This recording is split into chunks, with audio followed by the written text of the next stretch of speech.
Okay, so we have with us today Zoltan Istvan, who most of you should know who he is, but for the less informed among us, Zoltan, why don't we start with hearing a little bit about your background, the work you've done, and what you're focusing on now these days, and we'll take it from there.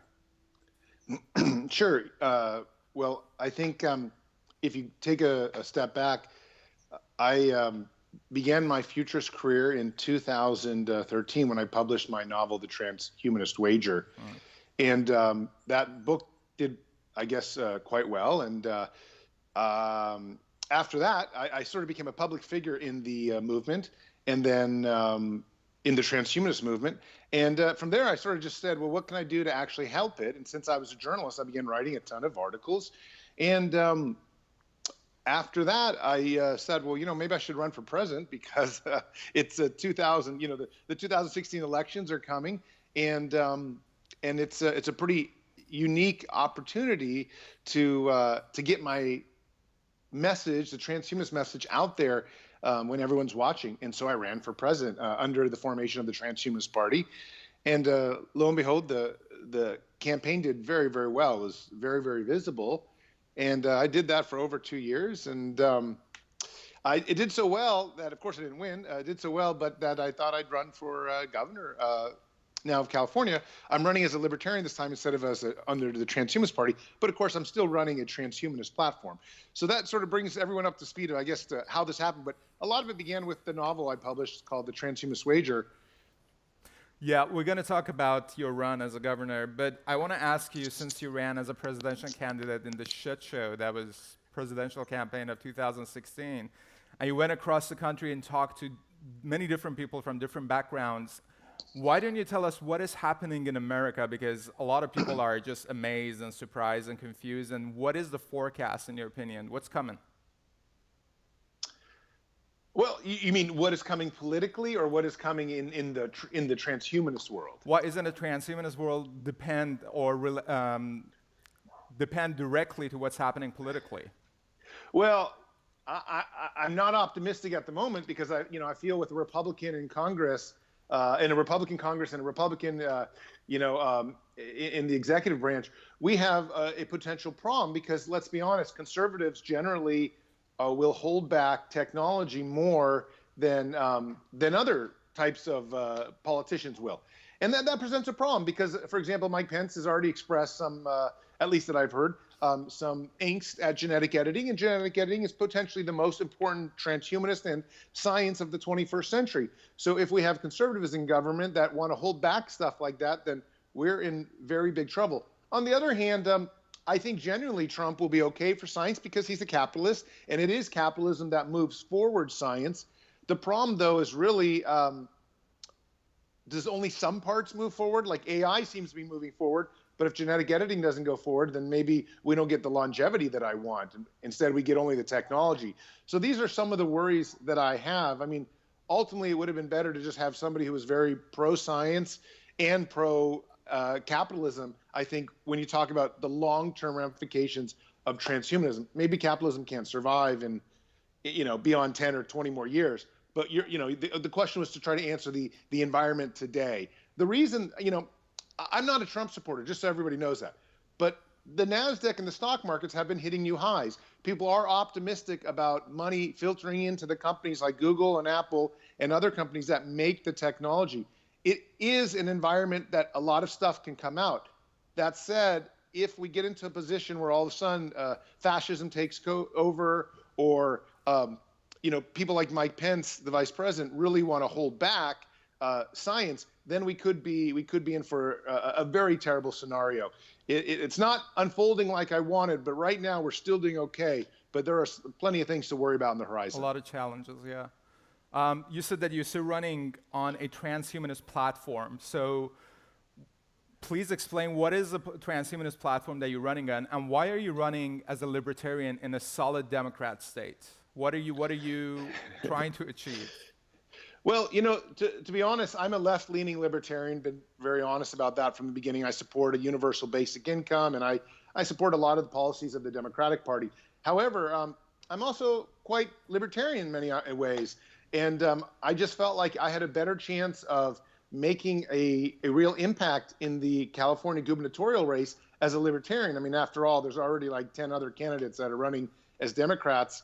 And frankly, some of them are seasoned politicians. Whereas, by coming in as a libertarian, I came in as sort of the leader of the pack. And that was a great, from a point of view of making an impact, that's really important. I think, though, a transhumanist platform, where my platform becomes quite different, is that I'm, a number one goal of mine is still longevity. And it's also very much healthcare. Even though I don't support a universal healthcare, I support a universal basic income with the idea that all this extra money can pay so everybody has healthcare. And I just feel like it's the right of the nation and the right of the citizenry to fight for its own people's longevity. And this is something that's, very, very important to me. I'm not going to give that up just because, as a libertarian, I'm not supposed to want government in everybody's, plates and bedrooms or whatever. I don't want that. But at the same time, I do feel very strongly that a national agenda should be longevity. A national agenda should be moving the species forward and making people's lives better through science and technology. Yeah, longevity has been on one of the premier policies that you've been following. What steps have you taken to make aging to be recognized as a disease, and what are the obstacles and opportunities ahead of us?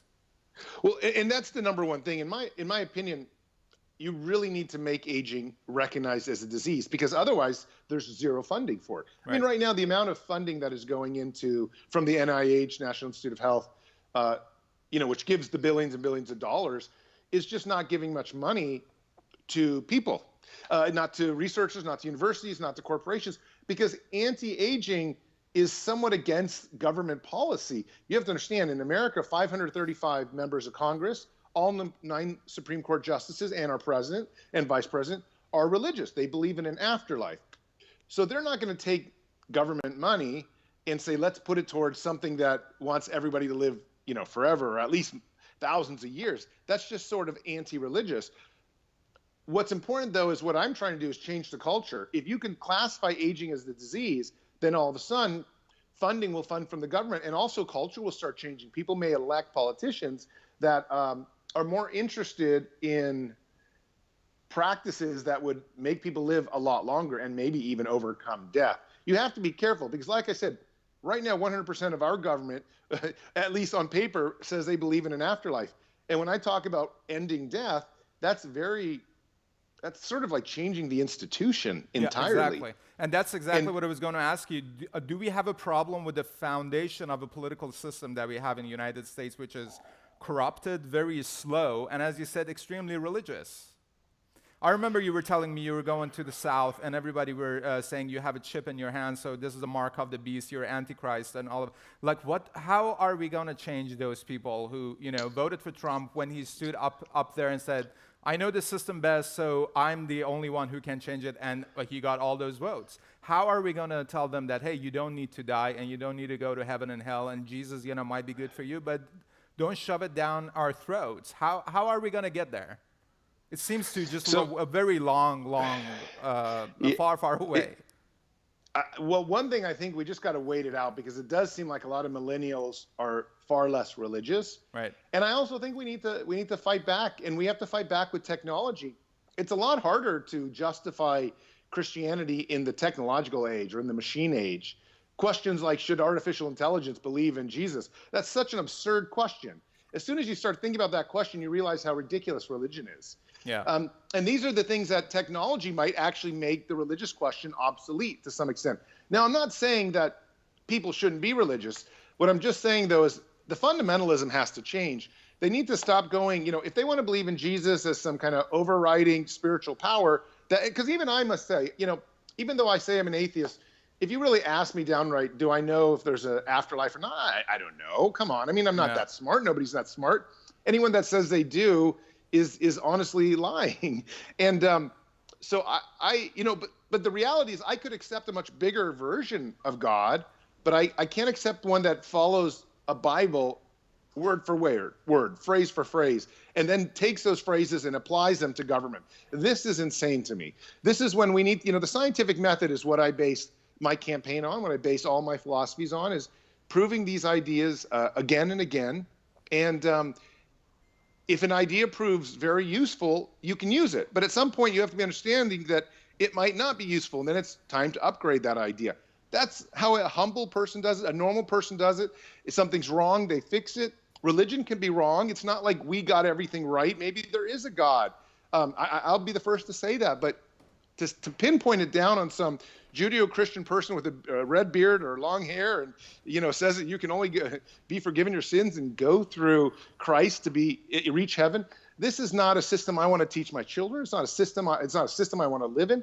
So we have to fight against that and rail against that with, media, with, what you're doing today with your podcast. I mean, these are the kinds of things that make a difference. And we're winning. Don't for a second think we're not.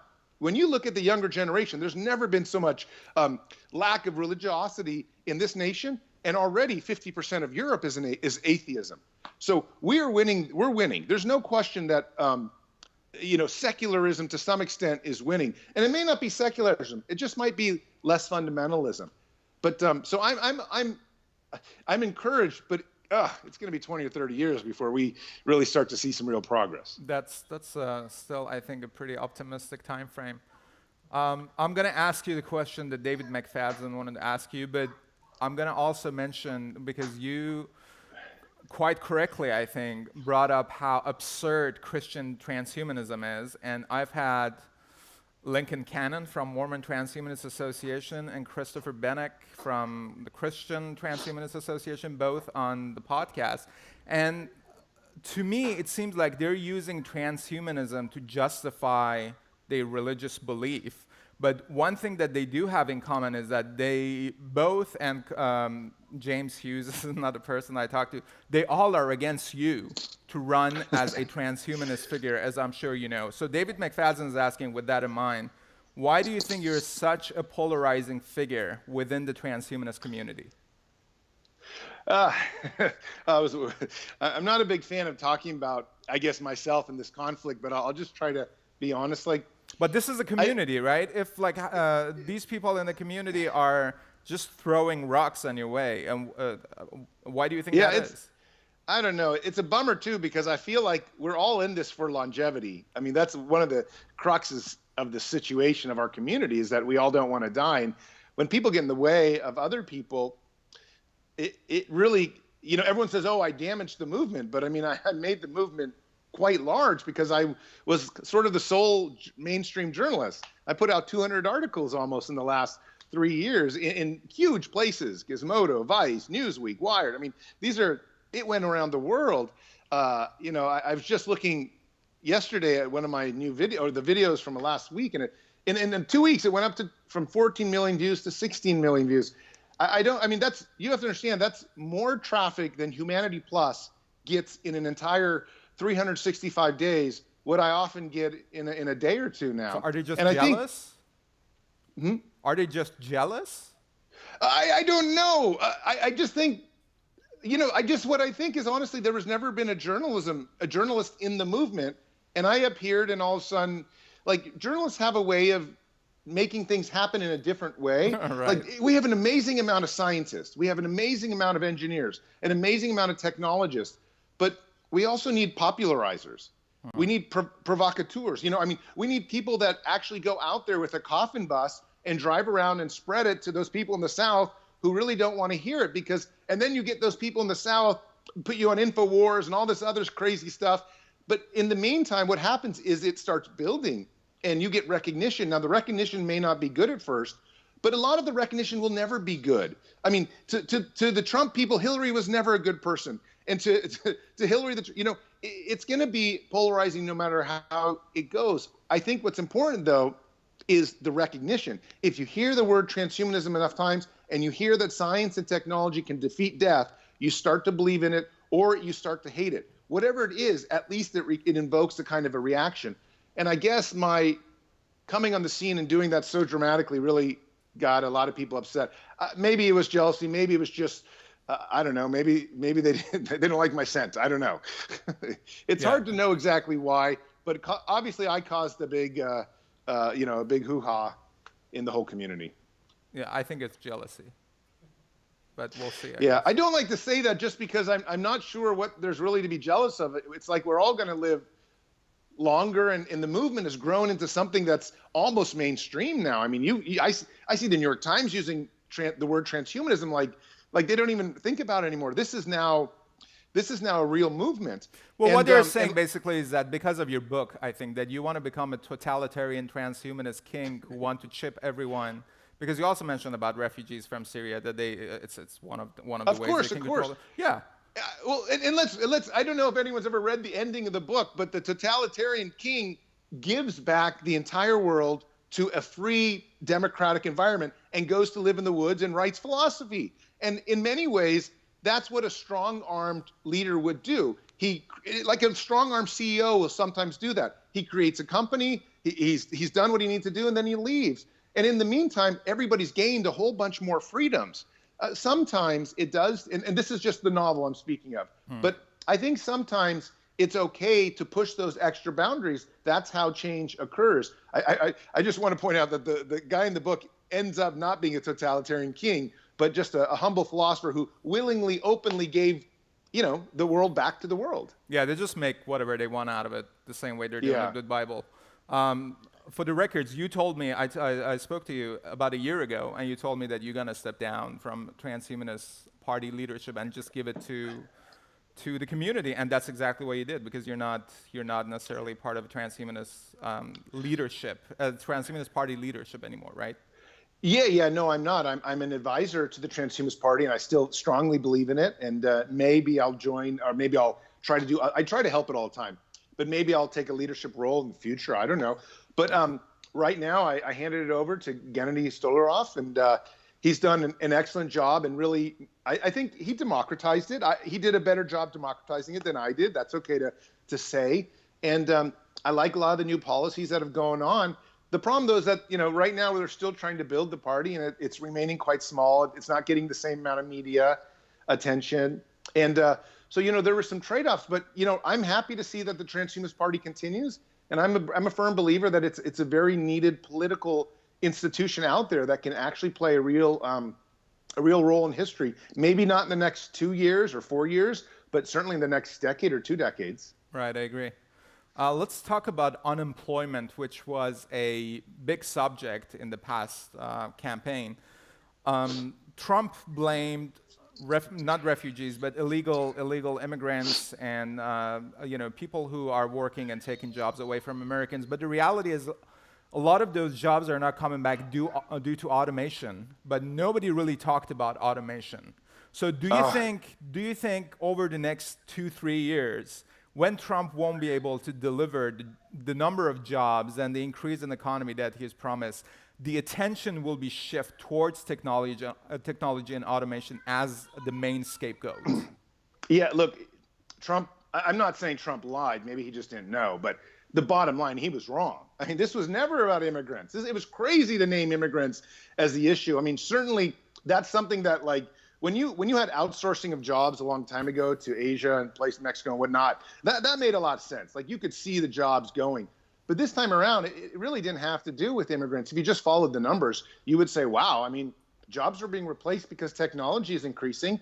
And it's not increasing in certain, like just in agriculture or just in healthcare. It's increasing every single field of the economy that we have.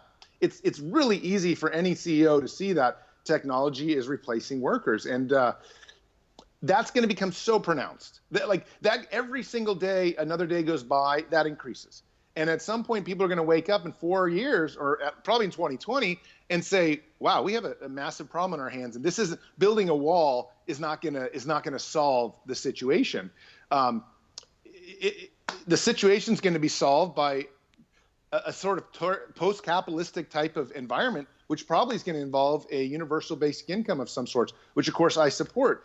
There's no way that we're going to continue when 4 million truck drivers lose their jobs, when all nurses lose their jobs due to robots, when lawyers I mean, the whole system's changing, the entire system. And we can't just all be artists. I mean, maybe we can be, but I don't think we can feed ourselves all as artists. So we're going to have to do something. And I have a bunch of different policies, including the newest one, which is the federal land dividend, which takes some of the federal land and tries to monetize it.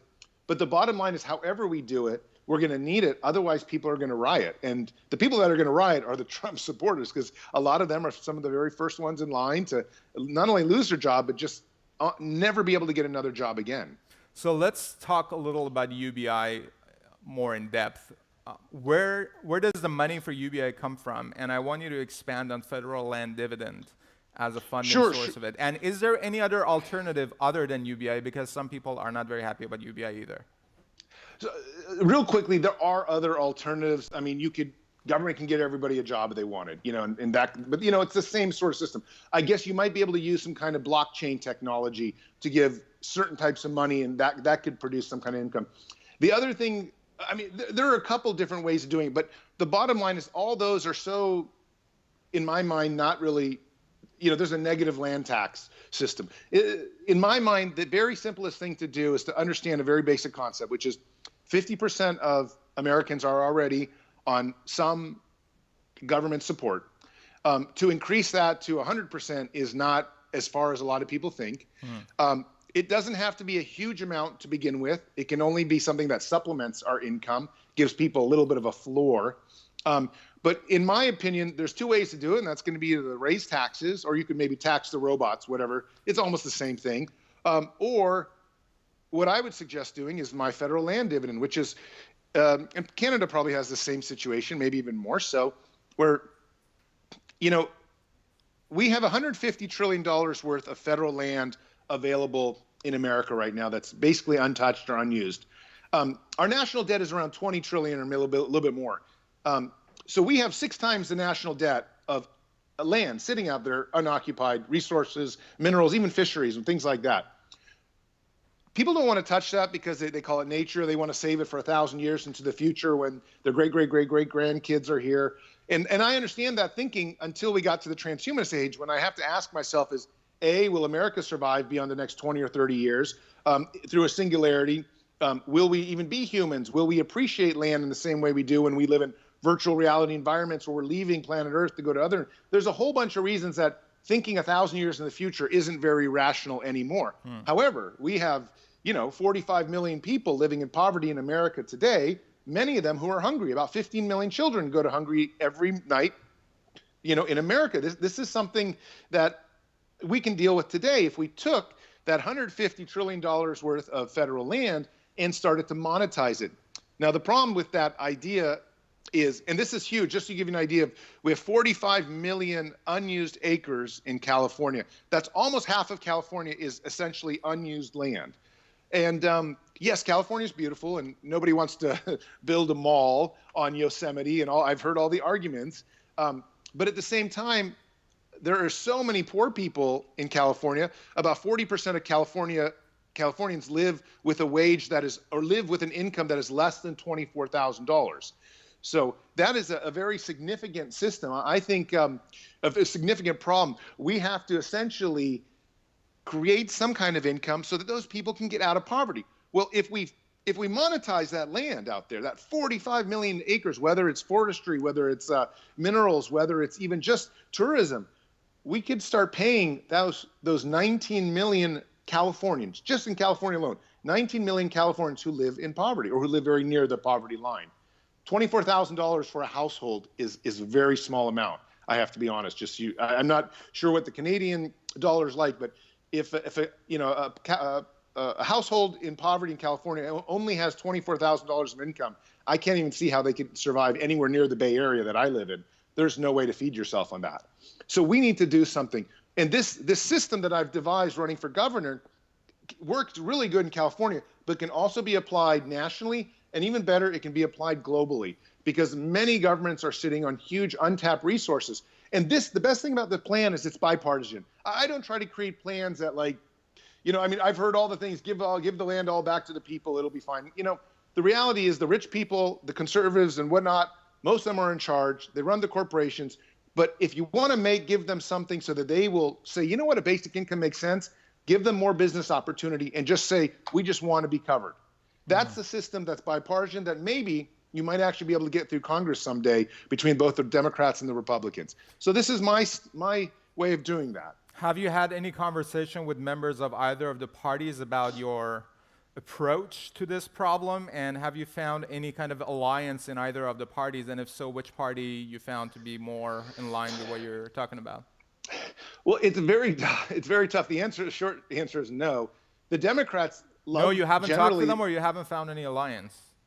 Well, I've tried and haven't found any alliances. I do have friends in parties. They're not really necessarily that high up. But, you know, I wouldn't be surprised if Bernie Sanders begins to support a basic income of some sort coming soon, maybe in 2018 or certainly in 2020 if he considers another run. I know that there's certain kind of sympathies there. But has anyone actually said yay or nay? No. Right now, it seems the Democrats are too worried about the environmental consequences, and the Republicans are saying, well, why don't we just use the federal land and just let the country become richer? Do we really need to give it back to the poor? But the thing you have to understand about $150 trillion worth of federal land is that if you divide that by about 300 million Americans, that's $500,000 each. So every single American individual basically in America should have approximately $500,000 net worth. So this is a lot of money. I mean, over 50% of Americans don't have a net worth over $10,000. So when you talk about giving them $500,000, you're talking about making their net worth 50 times what it is essentially. I mean, it's a dramatic change. We're talking about eliminating poverty. So all the parties are interested in it. And I've had some major thing. Hopefully now this future will have a major video out on it today or tomorrow. The Times of London did a big story where I was involved. It hasn't come out yet. But there's been quite a few things written about it, and I think it's going to continue growing. I was talking with HBO about it as well. But whether it's something that could be implemented, that's, you know, it's so tough in government. It takes forever to get these things through. Mm-hmm. Well, it's amazing to get rid of poverty, but the reality is that the current system in the US seems to be extremely corrupt and extremely, as you said, religious and conservative. What everyday individual can do to change the system? Because the way I see it, the Constitution itself, it starts with saying we the people, right? So people, is this human people, or are we talking about transhumans as people as well? You know, so all these changes that you're following at some point will hit a brick wall because of a constitution.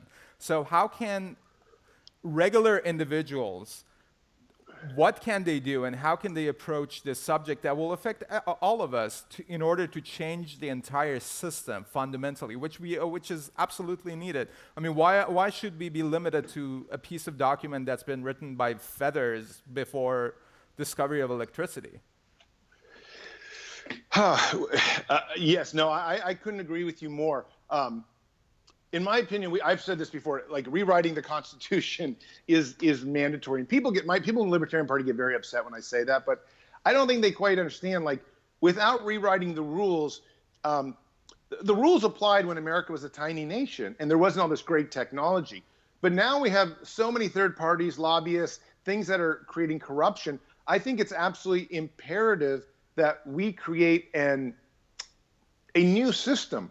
It's okay to rewrite something. It's okay to say we can do better than we did 200 or 300 years ago. It astonishes me that people don't want to take a little bit of a break from where it is now, especially now that there's driverless cars, there's jet airplanes. I mean, you know, people can survive cancer. Everywhere you look, the world is becoming quite a different place. So let me ask it in a different way. Yeah. Yeah. I was going to take one break because, like I said, I have my 3-year-old home. Just 10 seconds. I want to make sure she's safe. Sounds good. 1 sec, you guys. Okay? Okay. You got it. I'm going to ask him right now. Turn off the TV when you leave. All right, you guys. So sorry about that. It's all good. A question was asked that how do you monetize land? Oh, okay. Big question. Sorry about that. I had a 3-year-old home, but my wife just got back, so she's Don't be sorry. Your over. kid is obviously more important than our meetup.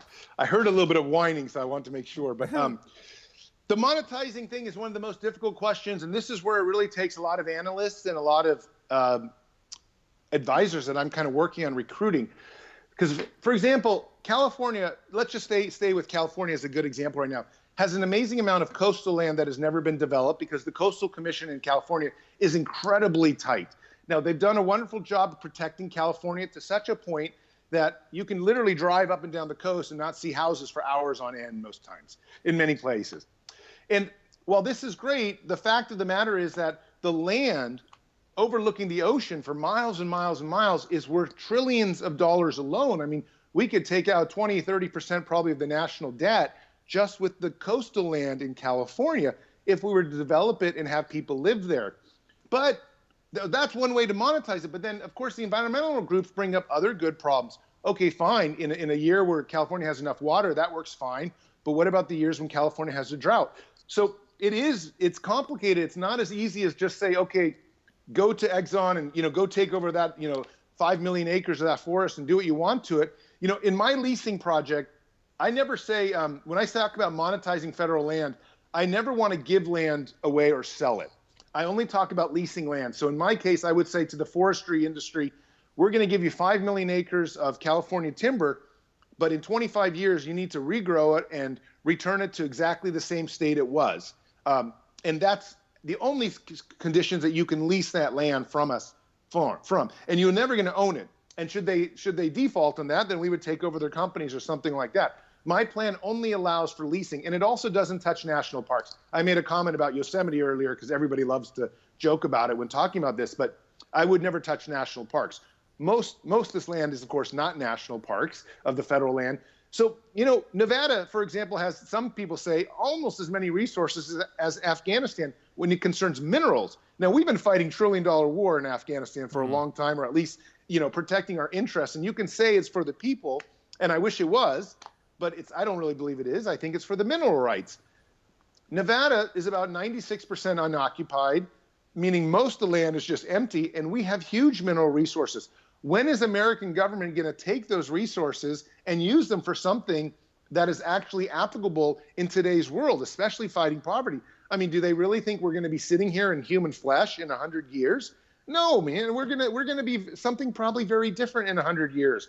We already have people starting to some extent merge with machines, driverless cars. As soon as we're going to come 5, 10 years, a bionic arm is going to be better than an arm of flesh. And of course, Elon Musk is working on the neural lace along with other people too, like the company Colonel.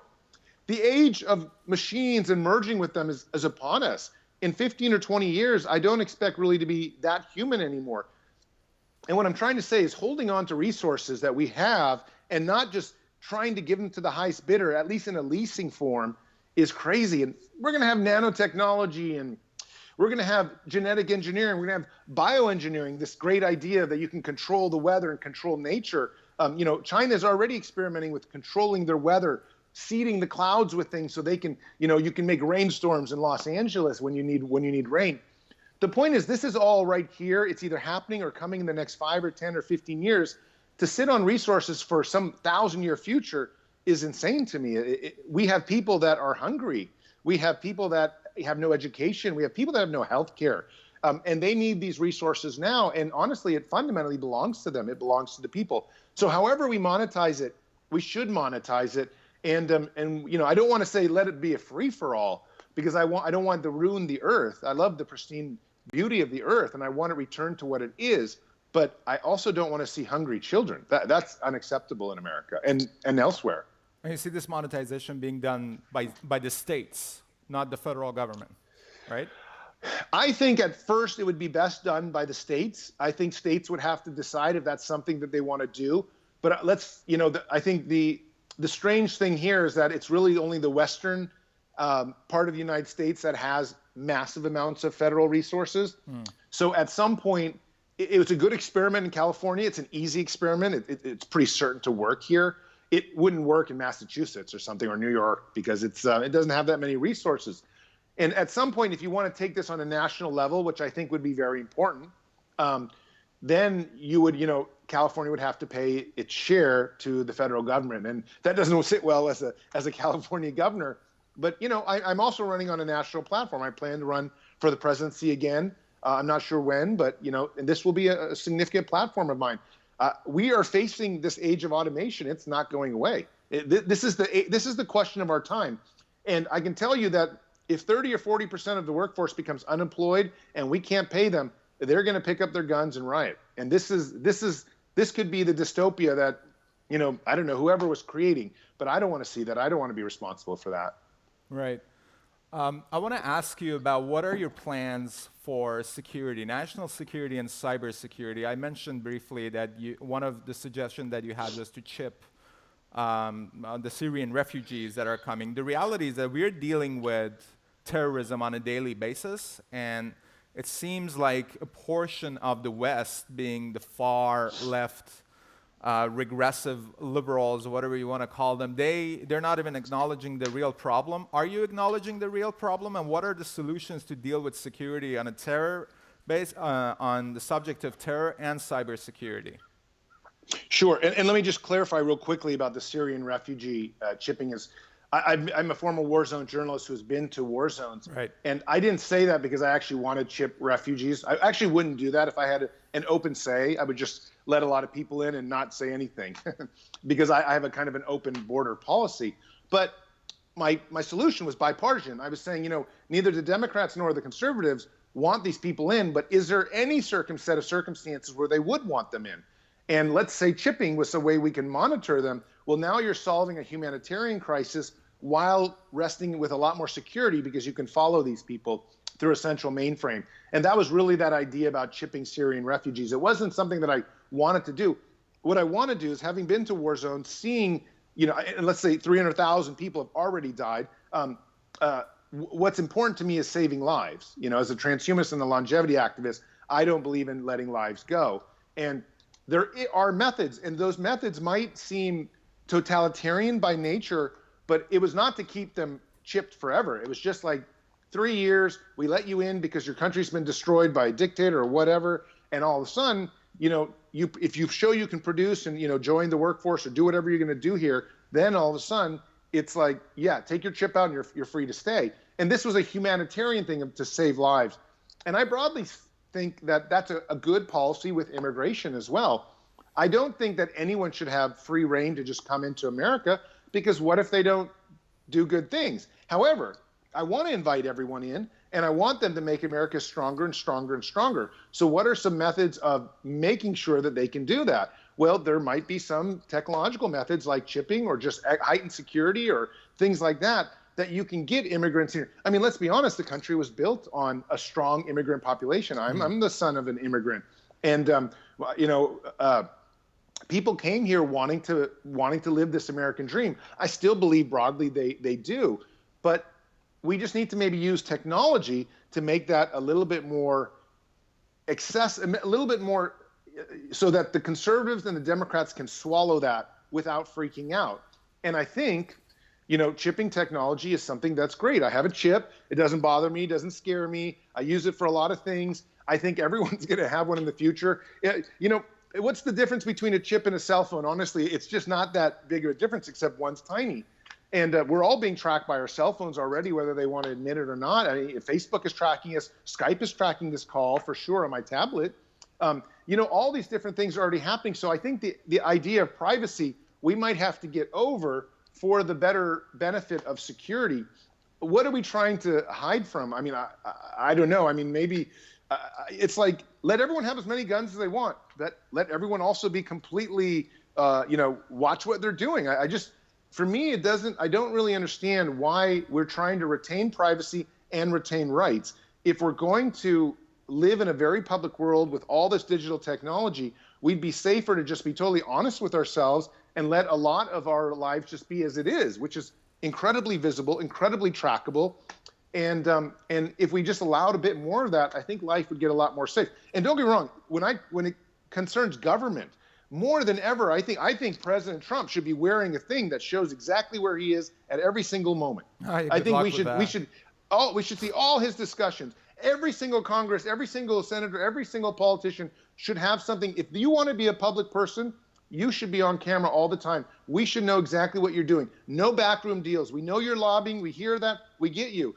This is the kind of society that I think is actually a lot more acceptable than the society where we fight for our privacy and then we have bad things happen. Right, so full transparency for everyone, so nobody's basically missing out on it. Yes, and I think what people have to understand is we're moving towards a full transparent society, right, whether we like it or not. This is happening, and you can fight it all you want, this is why, as a libertarian, it works very well to have a fully transparent society, because then you have rights to everything you want to do, whatever it is you want to do. But you're also going to be, you know, the public can see you. People can know where you are. It sounds crazy, but it's a very libertarian-esque idea, I think, at the core of it. Yeah, it sounds very similar to what Eric Schmidt said, that if you're doing something that you don't want anybody else to know, maybe you shouldn't be doing that thing.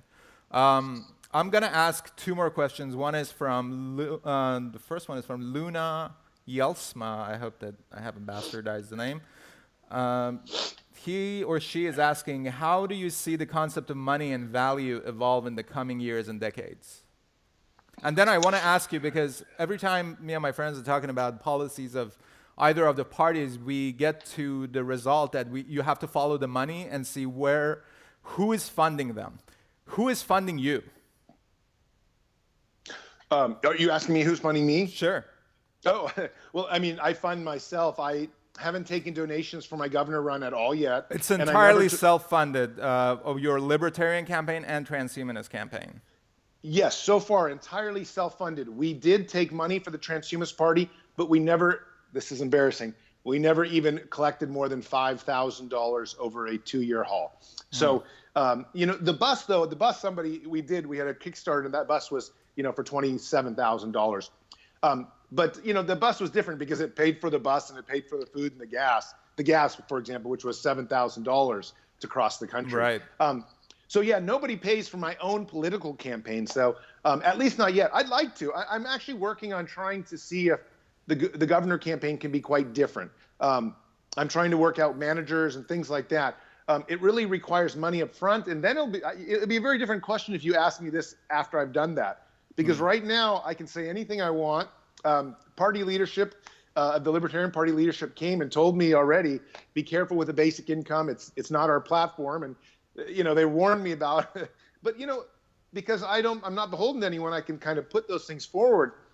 I do think, though, and I've said this before in my presidential run, which again had no funding whatsoever, I just funded it myself, that we should it's okay to allow all money to go in the system, but if you're going to allow third-party candidates, maybe the government should have some kind of system that can promote some of the top third-party candidates to make sure that they have an equal playing field. It's in the best interest of the American people that the third-party candidates can be competitive against some of the top candidates who are working for all the corporations and getting all the lobbying money. All right, for sure. And you know, that just sounds fair to me. And even though I don't want government support, in the end of the day, if that's what makes it fair, that makes it fair.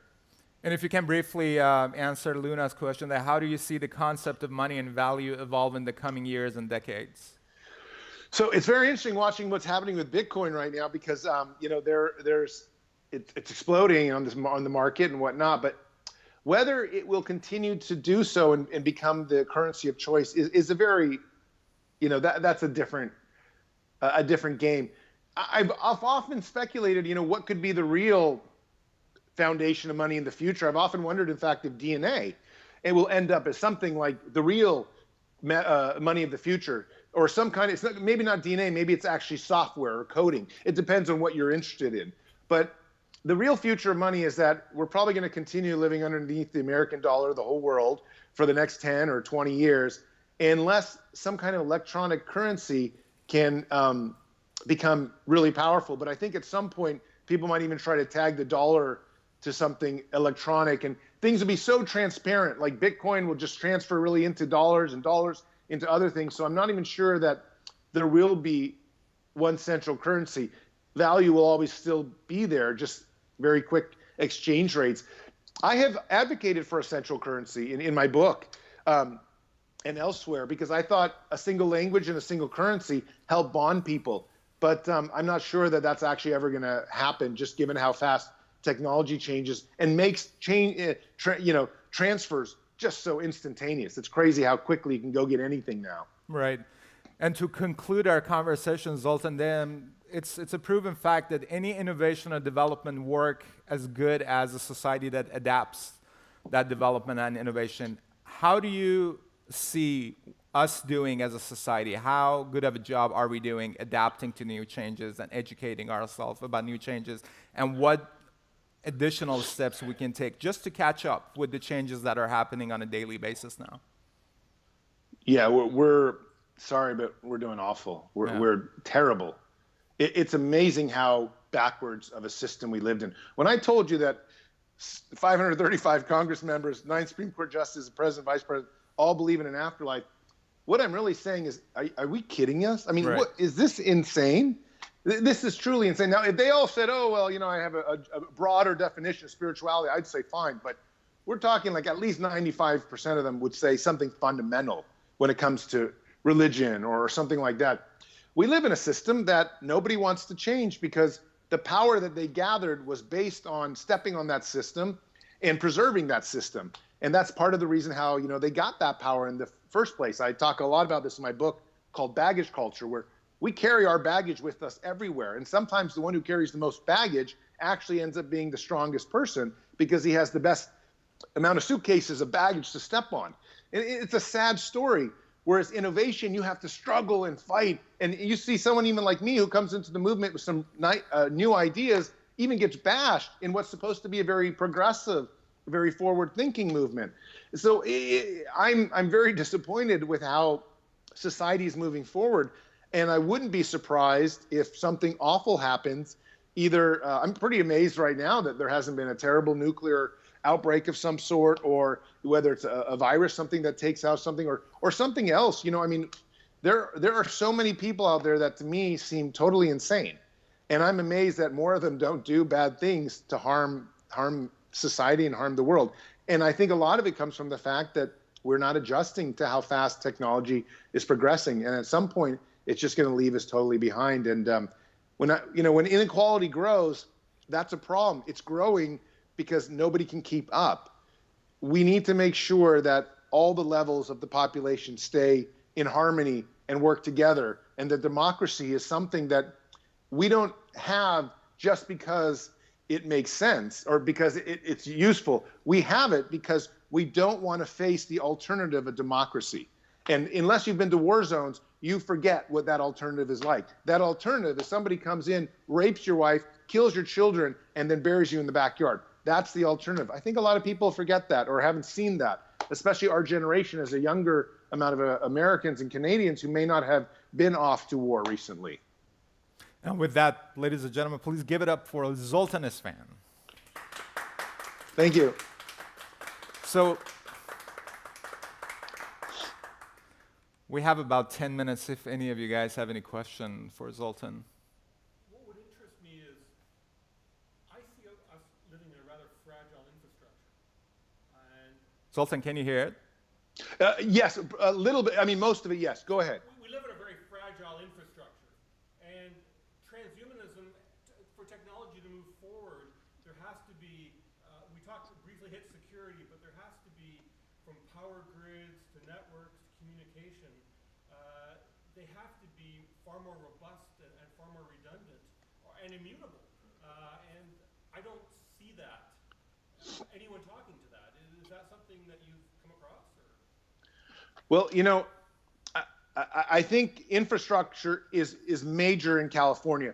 We have dilapidated infrastructure everywhere. In fact, a large amount of the governors that are actually running their campaigns are talking about infrastructure development because nobody's really spending any time on it. I feel like even me, I mean, if I look at my phone, I have like 2 bars and I live in San Francisco. I'm like, I thought the phone stuff came out of Silicon Valley.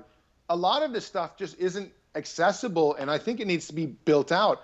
But you're right, transhumanists don't spend that much time worrying about it. And one of the reasons they don't is because they worry about all the kind of eccentric things or the very flashy things like longevity or robotic arms, whereas they don't deal so much in social things. And I wish they would. In fact, I've said this again and again, I wish more people would run for office because running for office forces you to think about things like infrastructure. And how does a transhumanist deal with infrastructure? Elon Musk says, dig tunnels and let's have cars going 200 miles per hour, 150 miles per hour underneath the freeways with no traffic. I'm not saying that's a good suggestion. What I'm saying is at least it's a suggestion on something different. And that's really where I wish transhumanists would come in more with new ideas on how to actually change infrastructure. Maybe we don't need as much as we have. Maybe electricity doesn't need wires. I mean, these are some of the concepts, of course, that are already out there and people are working on. Any other question? All right. Zoltan, I know you need to go. Thank you so much for your time. And there is one more question. Yeah, Zoltan, I wondering what is your point of view regarding how to approach the military. These guys have usually a long-term kind of mentality. They don't want to have, profit right away. It might be a good idea perhaps to, put your goals next to them, maybe, use their money a la DARPA, or you would rather perhaps, take out all the money from them and put them in the, what we're saying, monetizing, like universal income and stuff like that. So what is your point of view regarding the military? Sure. A main thing of mine has been constantly saying we need to downsize the military. I'm just not a fan of bombs. We spend, just so you know, America spends 20% of its GDP on essentially bombs, on defense, on war, on war. And I think that has to be, we only spend 2% on science and technology. We must reduce that. It's just incredible that America's become a military industrial complex. I know it makes a lot of money, and I don't want to take money from people that have, built the military industrial complex, but it must switch to a science industrial complex. It's insane that we spend all this money on wars. We spent potentially $6 trillion in Iraq. I still not really quite sure what happened or what we got, or did we get oil interest other than taking down Saddam, which could have been done with a bullet? Did we really get that much change? I'm just not a big military guy. I just think we ought to spend the money. If we're going to spend taxpayer money, let's spend it on health, let's spend it on longevity, and let's transform the American economy so that it's sort of like Formula One racing. The future of bionic arms, of heart implants that are machine bionic hearts, artificial kidneys, things like this is going to create trillion-dollar industries. I think that's where the real money can be made. If we can now just convince the military people, the CEOs of the military companies, that they can make as much money on robotic arms for civilians than they can on making bullets, then we'll have a home run. And so that's what a lot of my presidential campaign was about, was trying to say that, hey, let's downsize the military, but not take away the money, just let's make the military make things for people's longevity. Let's fight wars against cancer. Let's fight wars against heart disease. Let's fight wars against Alzheimer's. There's a lot of different things that we can fight wars against. It doesn't always have to be far off people in countries that will never go. Don't forget to ask your standard question. Oh, yeah. I asked Zoltan that before the first time he was. Let me just ask you the last question I ask everybody, that if you come across an intelligent alien from a different civilization, what would you say as the worst thing humanity has done, and what would you say as humanity's greatest achievement? Well, look, I think the greatest achievement would be that we have discovered love. I think love is very important in terms of democracy, in terms of ideologies, of why we do things like come together and want to help. Without this mammalian idea of wanting to help one another, empathy and compassion, then I think we would be out to lunch. This is going to be one of the biggest challenges about teaching machines and artificial intelligence, is how do you actually get a robot to love something and really love it, like want to defend it, want to give up its life for it, want to do some of these different things. I think the worst thing that we have done as a society I don't mean to bash religion, but I'm going to just say, like, I think the worst thing we've done recently, at least in the last few millennium, is that we've formalized religion to such a point that it's now become our outlook on everything in life. You cannot wake up in the morning in America and I salute the flag to, under God, or it's on our money. It's everywhere. Our biggest holidays are about Jesus. It's insane to me that our biggest holidays are not about scientists or about innovation, things that have changed people's lives. The guy who made IVF, I mean, now we have 4 million extra babies because an inventor out there said, you know what? We can do test tube babies. We can create more life. These should be the holidays that we celebrate as national holidays. And unfortunately, we live in a country in a Western world so very Judeo-Christian that I worry it's been holding back innovation for a long time. It's not that it needs to be fundamentally atheist at all. No, I wouldn't want that either. But I just feel like America, like I said, our entire government believes in an afterlife. No wonder they don't care about transhumanism. No wonder they don't care about living far longer, because they believe there's an afterlife out there and they're going to be singing with angels as soon as they die. And, I don't believe that at all. Good. Okay, thank you so much, Zoltan. Once again, give it up for Zoltan. Thank you, everyone. Thanks, Thank man. you, everyone. Okay, bye-bye, you guys. Have a good one. Bye-bye. Cheers. Cheers. And that was our meetup.